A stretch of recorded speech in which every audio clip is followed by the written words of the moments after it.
My name is Ava.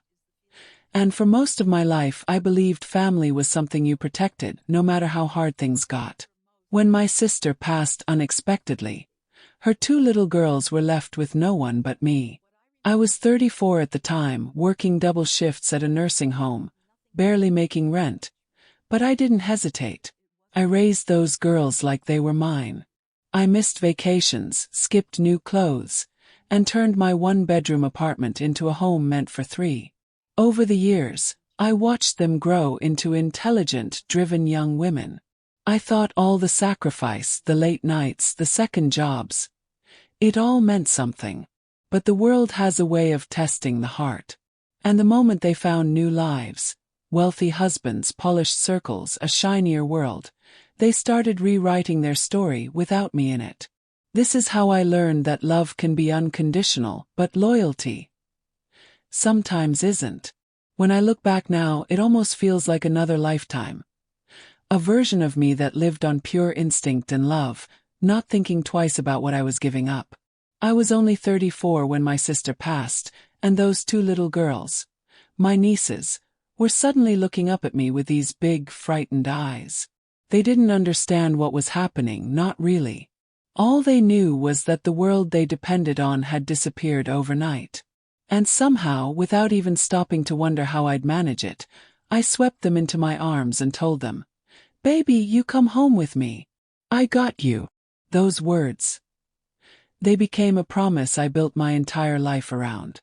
My apartment back then wasn't anything special.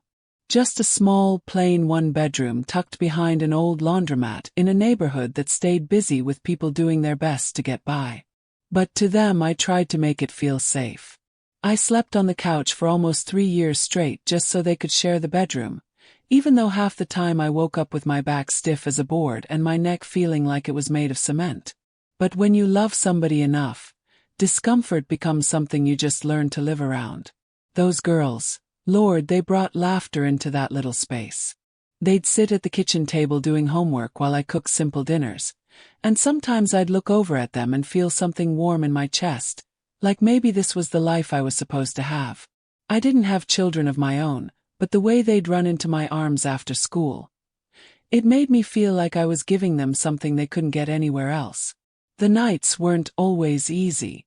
I worked at a nursing home back then. Night shifts, day shifts, double shifts when they needed someone. Some weeks, I swear I was running on nothing but caffeine and prayer. I'd come home at 2 in the morning, shoes aching on my feet, and still tiptoe into their room just to check that they were breathing peacefully.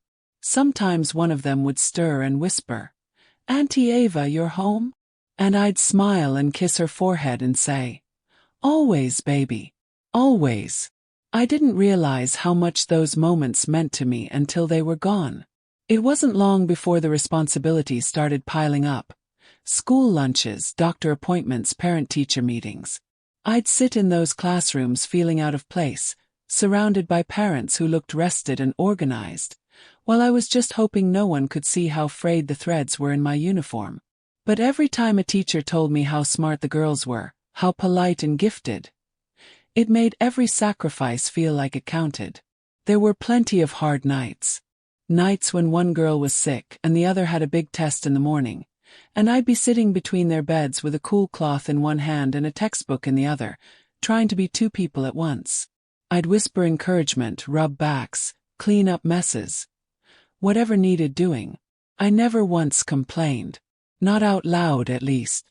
Inside I was worried every day. Money, safety, if I was doing enough. But love has a way of making you keep walking even when you can't see 10 feet ahead. By the time they hit middle school, our bond felt unshakable. We had inside jokes, routines, family traditions. Every Sunday morning, we'd eat pancakes with too much syrup and watch old movies from the thrift store DVDs I collected over the years. The girls would curl up against me, one on each side, and I'd feel this little bubble of peace that made all the hard parts disappear. But kids grow up, and growing up sometimes means growing away. I first noticed it in small ways I brushed off even though something inside me tightened when it happened. Like how they stopped inviting me to their school presentations. Or how they'd get out of the car a little too quickly when I dropped them off. glancing around as if checking who might see them. I told myself I was imagining it. That every teenager pulls back a little. That it wasn't personal. But a mother, an aunt who becomes a mother, can feel the shift before anyone says it out loud. I remember one day clear as daylight. One of the girls had a school open house. I had taken extra time to change out of my scrubs and put on a clean blouse. I even brushed a bit of powder on my face, wanting to look presentable. When we arrived, she stepped away from me just a little too fast. One of her friends asked, "Who's that?" And my niece, she hesitated. Just for a second, but long enough for me to feel it in my stomach. "That's my aunt," she said, soft and almost embarrassed. "Not, that's the woman who raised me. Not, that's Ava, my everything. Just my aunt." Like I was someone distantly attached. Someone they could easily detach from when necessary. But what did I do? Smiled anyway. I put my hand on her shoulder lightly and told her how proud I was. That's the thing about love. You keep giving it even when it starts to feel heavy. You convince yourself it's just a phase, that things will get better once the teenage years pass. Their dreams grew bigger as they grew older. They started talking about college, about careers, about life outside the small world we'd built. And I wanted that for them more than anything. So I pushed myself harder. Picked up extra shifts. I stopped buying certain groceries. I let my own needs fall to the back of the line. Also, they could have tutors, new shoes for school, fees paid for clubs and activities. I didn't want them to ever feel the weight I carried every day. Sometimes I think they never knew just how much went into the life they had. How many nights I lay awake counting every dollar in my checking account. How many mornings I walked to work because gas money was too tight. I didn't want them to worry. Children shouldn't feel responsible for the roof over their heads. I believed that with every part of me. Still, the hints of embarrassment didn't go away. A few times I caught them whispering about how small our place was. How none of their friends lived like this. They'd ask if I could drop them off down the street instead of right in front of a friend's house. The first time that happened, I felt something pinch inside me, sharp and deep.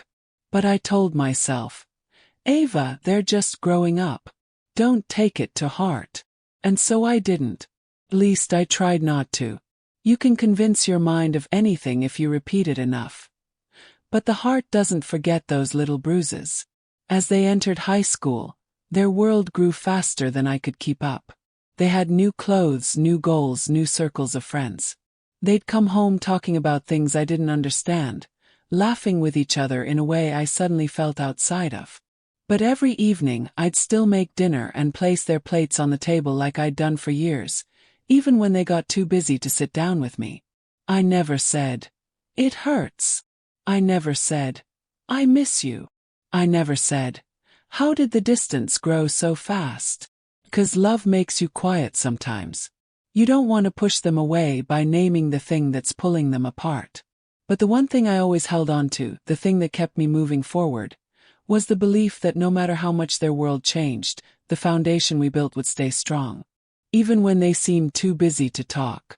Even when they forgot holidays or rushed through birthdays, or promised to help with chores and never did.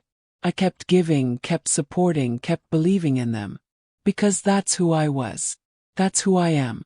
And even though small cracks were starting to form, cracks I'd later understand were much deeper, I kept my heart open.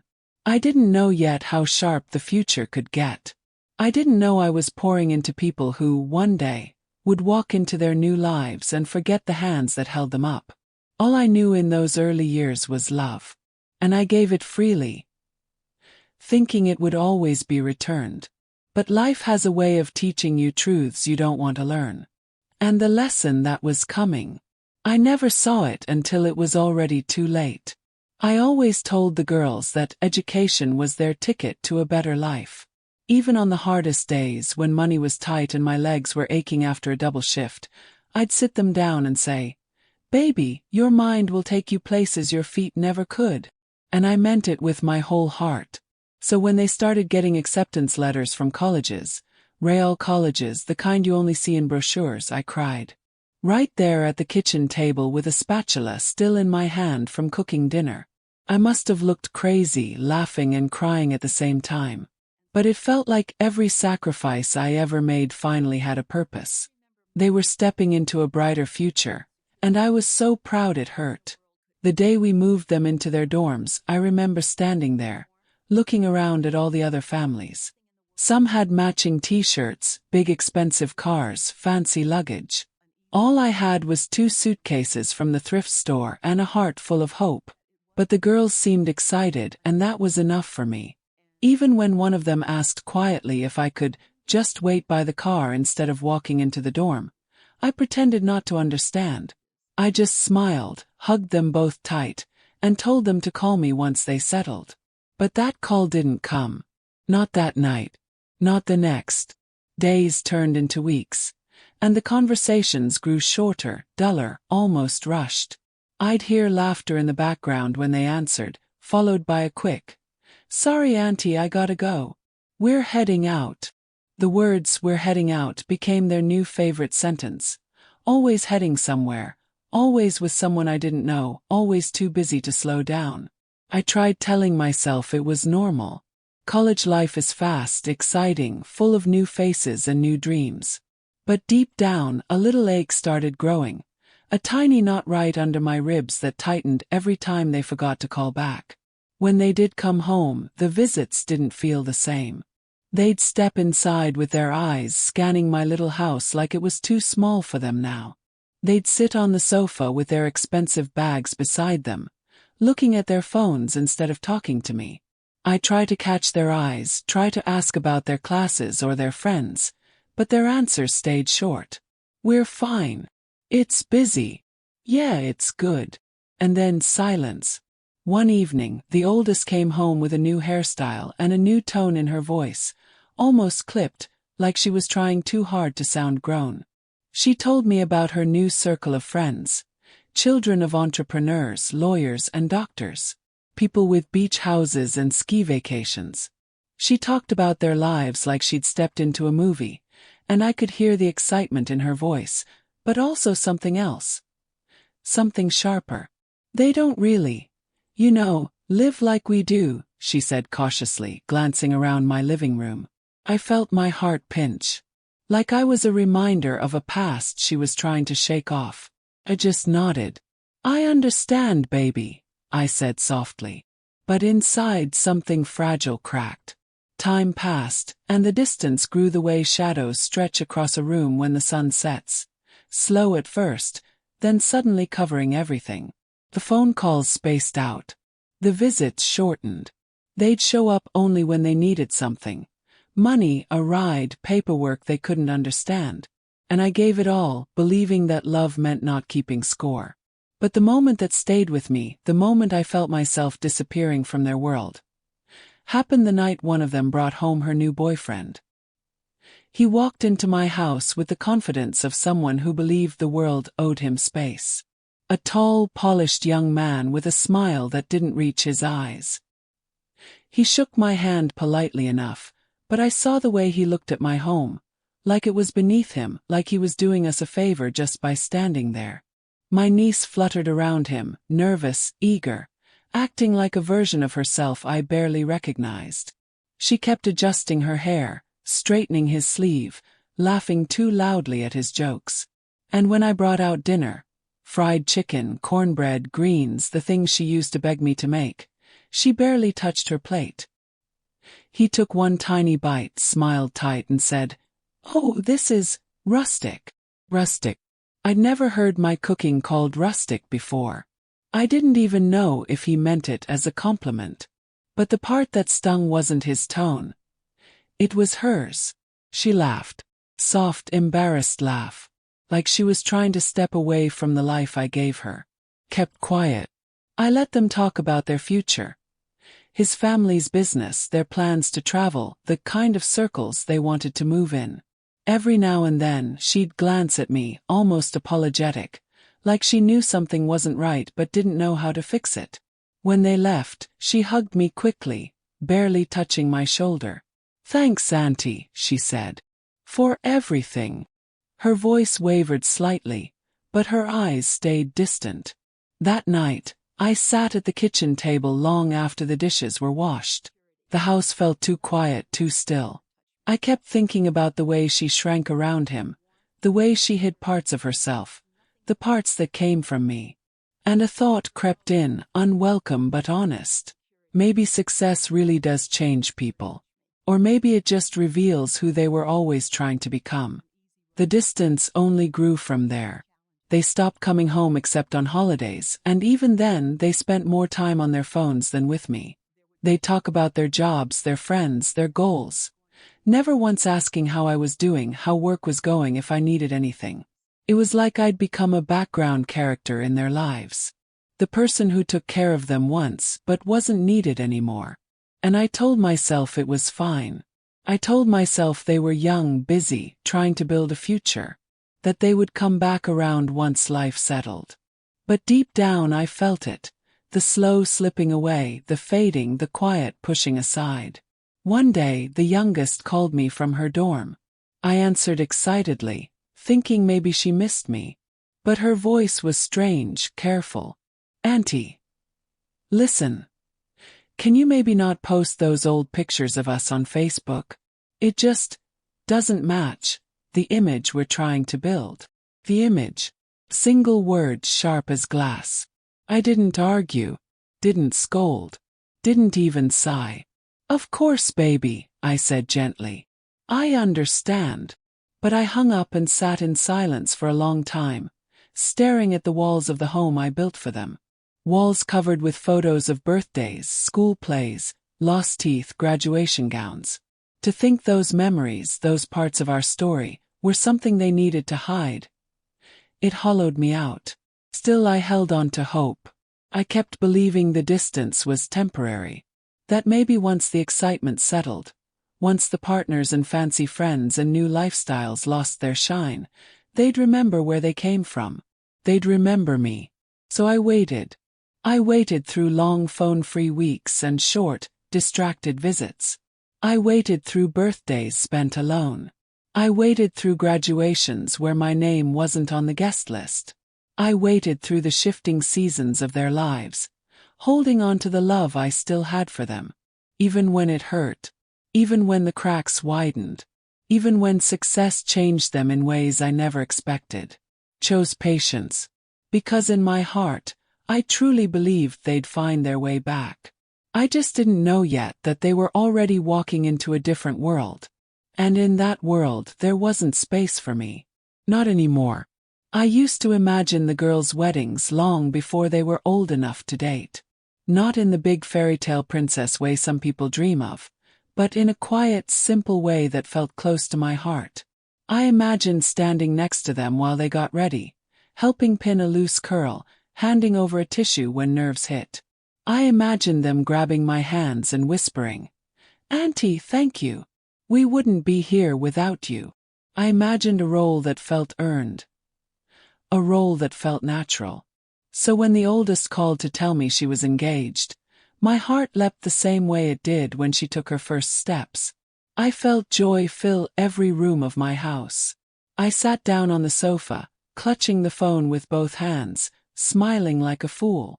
"Oh, honey, that's wonderful," I said. "Tell me everything." But she didn't tell me much. Her voice was bright, excited, but not warm.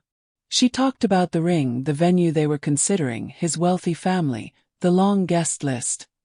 Everything except her feelings. Everything except us. Even then, I didn't let myself worry. I thought maybe she was overwhelmed. Maybe she'd open up once the planning settled. But the planning never came my way. The first hint came when she texted. Not called, but texted. "Auntie, here's the link to the wedding website.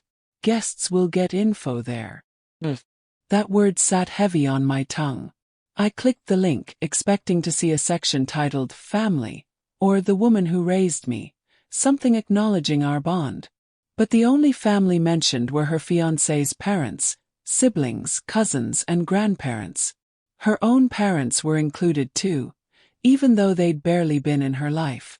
And then the little line that made my stomach twist. Aunt Ava attending. Just attending. Not family. Not mother figure. Just a name on a list, the same as everyone else. I told myself not to take it personally. Weddings are stressful, I whispered out loud. She's busy, that's all. But deep down a little voice whispered back, you're being pushed to the edges. Still, I bought a dress. Soft blue, simple, elegant. I got my hair done 3 days before the ceremony. I even practiced my smile in the bathroom mirror so I wouldn't look nervous. I arrived early that day, wanting to be close to her when she needed me. The venue was beautiful. White stone, tall glass windows, floral arrangements that smelled like money. Every table sparkled with silver accents and candles. But when I tried to find my seat, one of her fiancé's relatives pointed me toward the back. Far back, nearly by the exit. Family sits up front, she said politely. Family.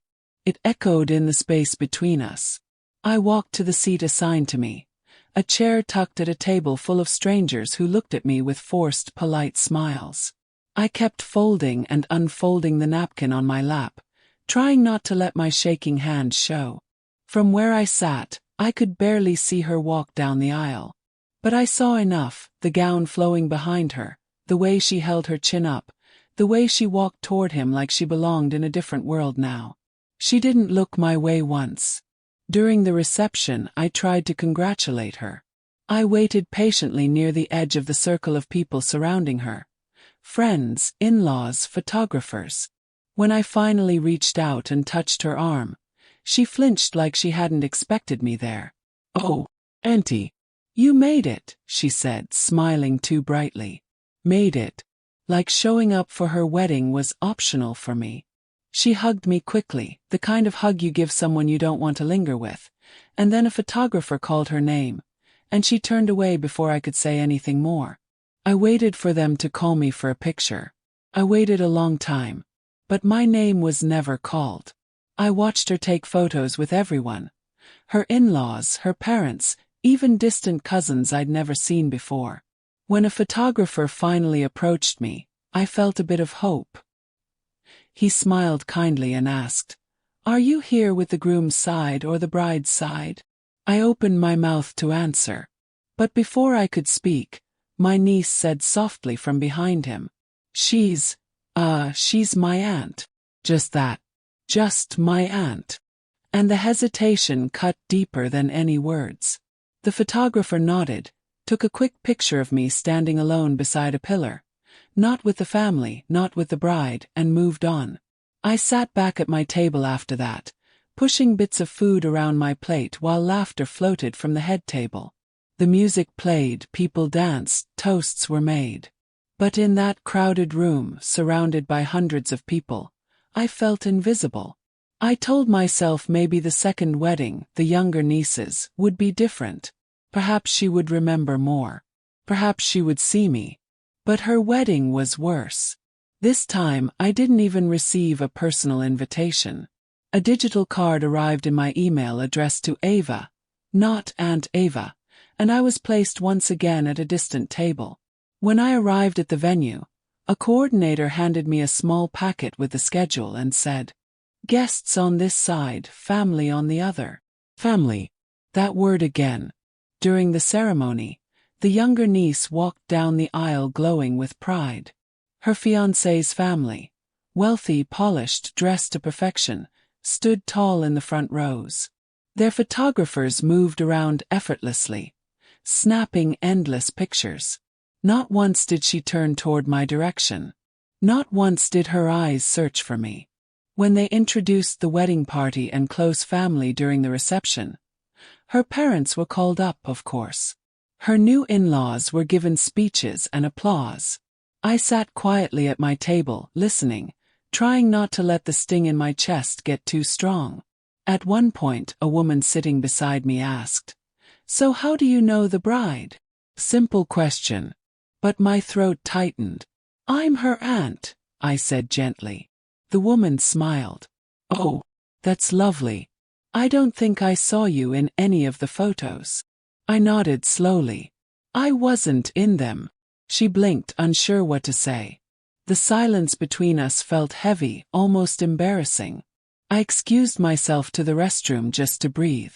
Inside the stall, I pressed my hand to my chest and waited for the ache to settle. I stared at my reflection in the mirror afterward. My soft curls pinned neatly, my dress carefully chosen, my eyes tired. I looked like someone who had tried very, very hard.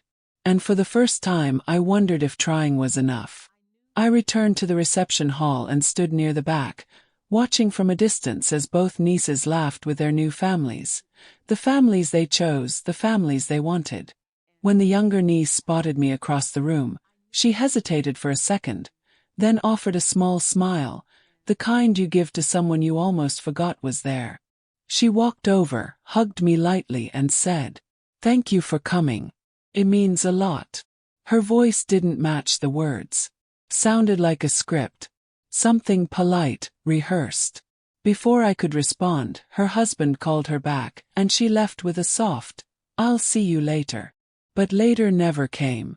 After both weddings passed, the calls almost disappeared. Weeks turned into months. Birthdays were forgotten. Holidays were shortened.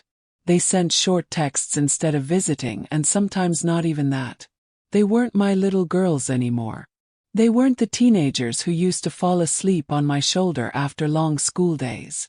They weren't the young women who once told me they couldn't imagine a future without me in it. They had new families now, new priorities, new expectations, and I was no longer part of their carefully crafted image. The realization didn't hit all at once. It settled slowly, like dust on furniture. At first, I wiped it away with excuses. They're busy. They're adjusting. They'll come around. But over time I had to face the truth, the kind that hurts in a deep, quiet way. I wasn't part of their new world. Not truly. Not anymore. And once I accepted that, the pain didn't go away. But it became clearer. Clear enough to see that something was coming. Something I didn't expect. Something I wasn't prepared for. And that's where the next part of my story begins. After the weddings, my house felt quieter than I ever remembered it. Not the peaceful kind of quiet, but a hollow one. The kind that makes you feel like the walls are listening, waiting for a voice that isn't coming anymore. I kept checking my phone out of habit, looking for their names to pop up, looking for one of those long voice messages they used to send when they wanted advice or comfort. But days stretched into weeks, and those weeks turned into months, and I finally realized something I didn't want to admit. The silence wasn't an accident. It was a choice. Still, I wasn't ready to let go. Not of them. Not of the girls I'd sacrificed my life for. So one morning, a warm, soft Sunday when the sunlight was spilling across my kitchen floor, I decided to call. I stood there holding my phone in my hand, staring at their names. I must have breathed in and out 10 times before pressing the button. The call rang once, twice. Then went to voicemail. My heart dipped, but I tried again. This time the younger one answered. Her voice sounded rushed, like I'd caught her in the middle of something more important. "Aunt Ava. Everything okay?" Her tone was polite, clipped. Not warm. "I'm fine, baby," I said gently. "I just wanted to hear your voice. It's been a while." She didn't respond right away. I could hear muffled talking behind her and the sound of a car door closing. Then she sighed. Not loudly, not rudely, but the kind of sigh that told me she didn't want this call. "Yeah, things have been busy. I understand," I said softly. "Maybe you and your sister could come over one evening. I'd love to cook for you. We haven't sat down together in a long time." Another pause. A longer one. Then she said it, the first crack that split something inside me. "Auntie, I don't know if we'll be doing all that anymore. Our schedules, our lives. They're different now." Different. Such a small word, but it cut like a blade. "I know they're different," I whispered. "But I'm still here. I'm still me." She didn't answer that. Instead, she cleared her throat and said, I think you should talk to my sister too. She feels, well, she has some concerns. Concerns? About what? About me. But before I could ask, she said she had to go and hung up. No, I love you. No, talk soon. Just a click and an empty line. I stared at my phone for a long moment, feeling like someone had reached into my chest and pulled something loose. Still trying to keep my hope alive, I called the older one. She picked up on the fourth ring, her voice crisp and flat, like she was holding the phone with 2 fingers. Hey, Aunt Ava. No warmth. No affection. A sound. I talked to your sister, I said, trying to keep my voice steady. She mentioned you two had some concerns. I heard her breathe out. Not a deep breath, but a slow, annoyed one, like she was preparing herself to say something she'd been rehearsing. Yeah. We wanted to talk to you about expectations. Expectations, I repeated quietly. Yes, she said. We're adults now. Our lives have evolved. We're in different circles. And we don't want you to feel disappointed when we can't be as close as before. I felt my stomach twist. When did I ever ask for anything from you? Asked softly. I don't want money. I don't want anything but time. Just time. She hesitated. Then she said the words that will stay with me for the rest of my life. You don't really fit into our lifestyle anymore, Auntie. We're moving in different directions. It's nothing personal. Not personal. Not personal. The girl I raised, the girl whose hand I held through nightmares, heartbreaks, and stomach viruses, was now telling me I didn't fit into her life like some old piece of furniture. My throat tightened. I don't fit. I repeated, my voice barely above a whisper. It's just the people we're around, the events we go to. The image we're building.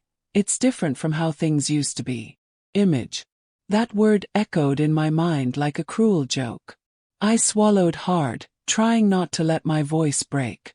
I was there when you had nothing, I said gently. I gave you everything I had. I don't want your lifestyle. I just want to know you still care. She stayed quiet for a moment. I could picture her face. The polite smile she used at her wedding. The one she put on when she wanted distance without conflict. Then she said, we appreciate everything you did. Truly. But things change. People move on. You should too. Move on. From them. From the children I raised as if they were my own. My hand began to tremble around the phone. Baby, I whispered. You're asking me to move on from my family. You'll always be family, she said. But the lie in her voice was so loud it filled the room. Then she added, but not in the same way as before. There it was. The final tear in the fabric of us. I didn't even know what to say anymore. My voice felt stuck in my throat, and my heart, the one that had endured neglect, abandonment, sacrifice, finally felt something heavy crack. I understand, I said, even though I didn't. Even though I never would. Take care, Aunt Ava, she said. And just like that she hung up. I stood in the middle of my living room, the phone still pressed to my ear, listening to nothing. The house felt colder. My legs suddenly felt weak, like the ground beneath me had shifted. I sank into my chair and stared at the wall, the weight of the truth pressing down hard. I hadn't just lost contact. I hadn't just lost closeness. I lost my girls. I lost my purpose. I lost the family I'd built my entire life around. And it didn't happen in a dramatic explosion. It happened quietly, slowly, through distance and silence, and finally, one cruel phone call. That night, I sat at my small wooden table and tried to eat dinner, but every bite felt like swallowing stones.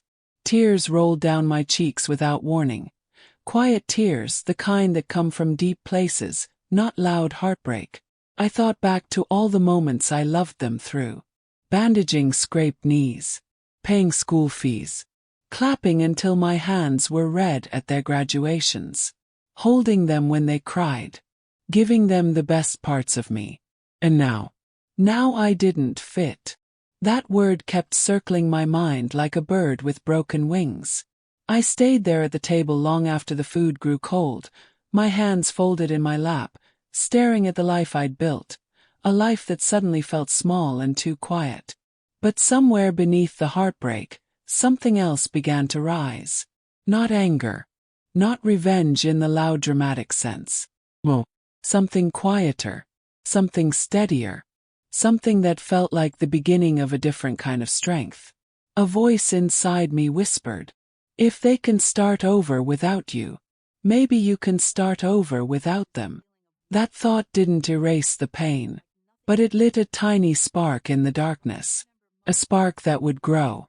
A spark that would guide me toward the quiet revenge I never expected to seek. And that's where the next chapter of my life began. In the stillness after a phone call that broke the last piece of me, but also freed the first piece of who I could become next. After that phone call, I thought the loneliness would swallow me whole. For a few days, maybe even a few weeks, I walked around the house like a ghost in my own life. Every room held a memory, not of the pain but of the love I gave.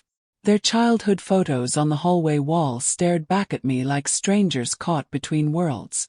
I'd stop, look at their little smiles, those tiny faces full of trust, and wonder how something so pure could twist into something so cold. There were mornings I sat on the edge of my bed, staring at the sunlight creeping across the floorboards, unable to move. Grief does that to you. Not the grief of death, but the grief of being alive and forgotten. But something interesting happens when the heart breaks wide open.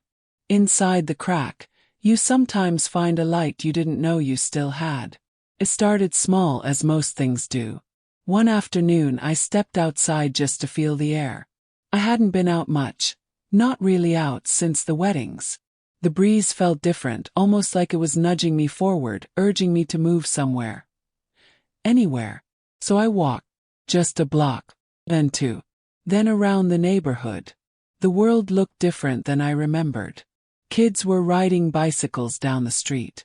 A woman I hadn't talked to in 15 years was planting flowers in her yard. She waved at me and I waved back. And for some reason that tiny moment warmed something in my chest. The next day I walked again. And the next after that. Soon those walks became my quiet ritual, the first new tradition I'd had in years that wasn't centered around sacrifice. The air, the sky, the trees.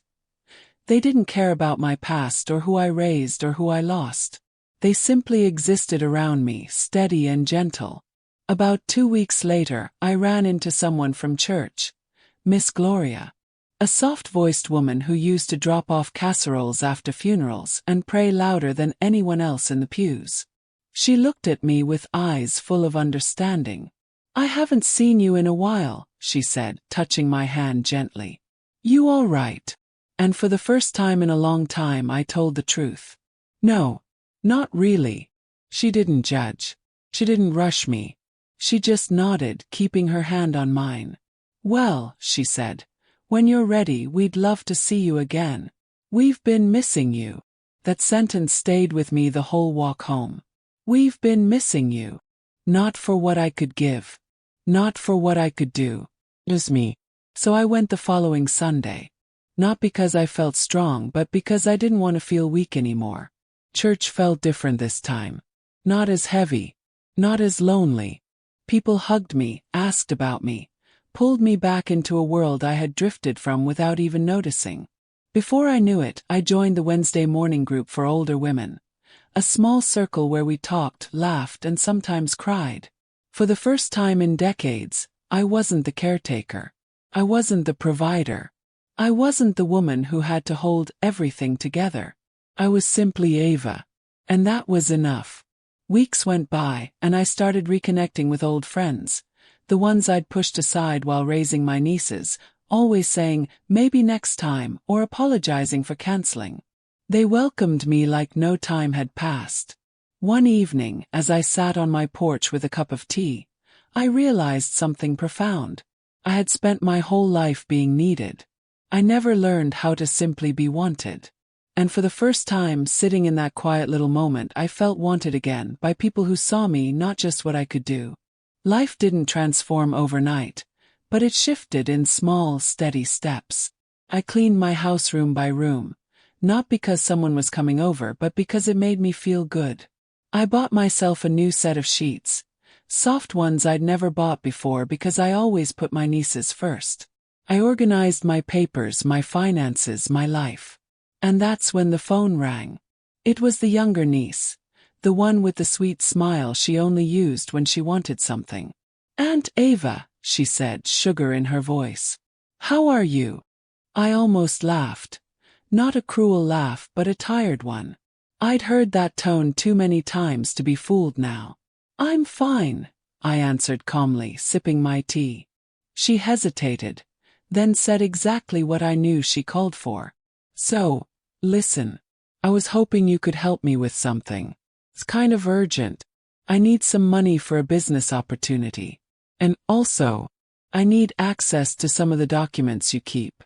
You know, the ones you've always taken care of for us." There it was. The real reason. The only reason. I leaned back in my chair, staring out at the yard. 4 years, that request would have sent me into worry.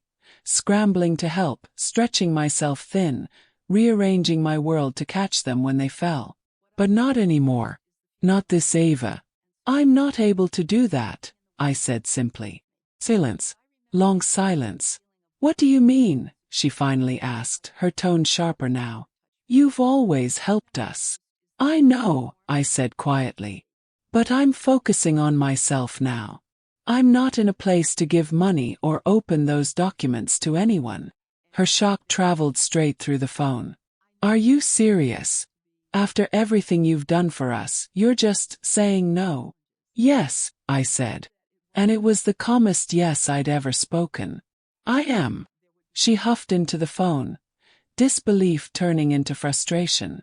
"Well," she snapped, "I didn't realize you were going to be like this." "Like what?" "Like someone who finally had boundaries. Like someone who stopped handing out pieces of herself until nothing was left." But I didn't argue. I didn't defend myself. I just repeated, "I can't help you with that."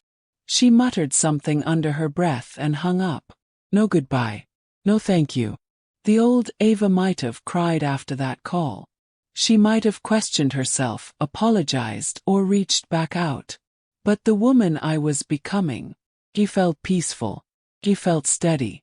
She felt in control of her own life for the first time. And that strength didn't come from anger. It came from quiet clarity, the realization that love without respect becomes servitude, and I had spent far too long kneeling in a place where no one looked down to see me. Days passed, and I continued building my own routines. I joined a gardening group. I learned how to bake bread. Real bread, the kind that fills your whole house with warmth. I even started volunteering once a week, reading to children at the community center. And every time I did something for myself, something inside me healed a little more. Every laugh, every new face, every tiny accomplishment stitched a small tear inside my heart. It wasn't revenge. Not yet. It was recovery. And as I grew stronger, something else became clearer. My nieces didn't miss me. They missed what I provided. My love had been invisible to them until it was no longer convenient. That truth hurt. But it didn't ruin me. Not anymore. Because I had finally remembered something essential. I am still a whole person, even when I am no one's first choice. The more I leaned into that truth, the more powerful it felt. I wasn't trying to win them back. I wasn't trying to fix the past. I wasn't playing the caretaker anymore. I was discovering myself, bit by bit, piece by piece. And the pieces I found were stronger than I expected. Solid, steady, rooted in something deeper than family obligation. For the first time in decades, my life belonged to me again. And I had no idea that this newfound strength would set the stage for the quiet revenge waiting in the final chapter. A revenge rooted not in hurting them, but in reclaiming myself fully, unapologetically, and without ever looking back. I didn't wake up one morning magically healed. Real life doesn't work that way. But slowly, quietly, something in me began to settle. I'd always thought peace was something you got from other people, from being loved, from being appreciated, from being chosen. But in those weeks after I cut the cord of obligation with my nieces, I started to learn a strange truth. Peace comes when you stop apologizing for existing. I spent years shrinking myself down into whatever shape they needed. Caretaker, chauffeur, babysitter, tutor, comforter, substitute parent. I filled every crack in their lives until I forgot I had cracks of my own. But when I finally said no, when I finally chose myself, the world didn't shatter. It opened. One small choice led to another. I replaced the old curtains. I fixed the squeaky cabinet. I bought a new table runner in a warm rust color that made the whole kitchen look alive again. Those things sound small, but to me they were signs. Gentle markers that I was stepping into a version of my life that didn't revolve around waiting for someone to need me. And then one morning, something inside me whispered, "Go plant something." I'm not sure where the thought came from. Maybe from the gardening ladies at church, maybe from the memory of my mother tending roses with her soft hands, or maybe just from a part of me that wanted to watch something grow that wasn't tied to sacrifice. So I drove to a little garden shop on the edge of town. A place I used to take the girls when they were small. Back when they still wanted to hold my hand. Back when they thought picking out flowers with me was magic instead of embarrassing. I wandered the aisles, running my fingers over the leaves, the petals, the tiny seedlings lined up in neat rows. I didn't know what I wanted to buy. I just knew I wanted to start. A woman working there, her name was Linda, came over and helped me. She didn't ask who I was planting for.